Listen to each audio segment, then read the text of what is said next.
Hi, this is Mark from LongIslandWatch.com, and before we get into the video, I want to do what I normally do at the end, do it in the beginning.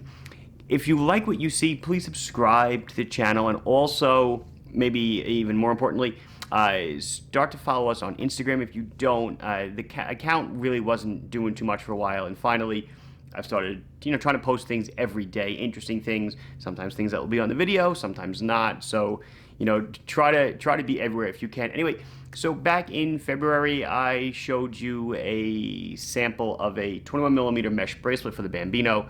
Told you it was coming soon, coming soon. A lot of people reacted very favorable to it. I finally did get them in back in May in limited supply, so I didn't do a video on it. I didn't do a lot of pomp and circumstance over it.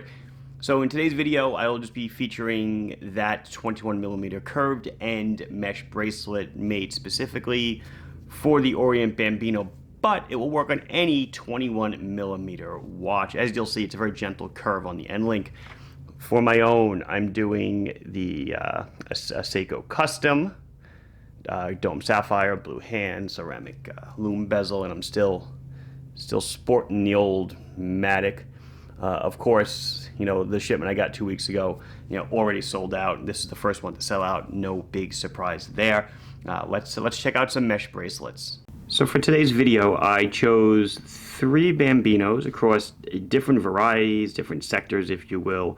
An original Gen 2 V2, and then more the newer offshoots, the champagne dial small seconds, and the open heart blue dial. I also have the one that I used in the original video, my own Gen 1 V1 that was modded to have a sapphire crystal on it, and then the bracelet on it. So you can see how this looks just because I've already done this one. But I want to really just show you what some... Whoops, yes, it just went down the ground. I want to show you what some other ones look like. So first off, this is the bracelet. Okay, it is a mesh bracelet. It has 21mm ends. It's a 20mm mesh, and it's a 20mm buckle. It is a standard, let's get this stuff out of the way because it's going to mess up the focus. I should just throw it on the floor, right? It's a flip lock. You pull it up, and it's a 2-piecer, okay? Not a deployant. And to size it, let's see. To size it, you have a little piece right here, this little fold down. You take any kind of tool, screwdriver, whatever, and you stick it in that slot, and then this is free to ride back and forth, make it shorter, make it longer, and then when you're done, you just snap it back down so it can't slide, and then you can, that's it. It's all there is to it. The bracelet does have curved end links. It comes with spring bars. They actually come with straight spring bars, but to bend them is so simple because the curve is very gradual, okay? I literally just took these and bent them around the edge of a table with my fingers. You don't need anything else. You need just the slightest bit of curve, and they will go right in, okay? If they're straight, they won't go in. Some people have asked me, and maybe it's a topic for like a watch and learn or something, curved spring bars, do they provide any less retention force in the watch than straight ones? I say probably slightly less, but so minute that it probably doesn't even matter. And why do they say that? Well, when you put the I'm trying to get it in there. When you put the spring bar on a curve, you wind up with the point sticking not exactly straight. That's one thing, and also the linear distance, or the curvilinear distance, is a little bit longer than the straight line distance. So does the spring bar have enough flex to make up for that difference? The answer to that is yes. I've done the math, and more than enough. So anyway, what I will do, I'm not going to show you how to actually do it because you guys have seen me change this stuff plenty of times. I am going to take these 3 guys, I'm going to de-strap them, put the bracelet on, and show you each one individually. But let's just get an idea. So we have the champagne on the brown strap, the white dial on a dark brown strap and then the blue on a really nice blue strap actually. So let's see what these are going to look like. So the first one up is that Gen 2 V2, and it looked nice on the bracelet, on the strap, sure, but check it out on the bracelet. By the way, guys, I don't think I mentioned the price. The bracelet's about 50 bucks.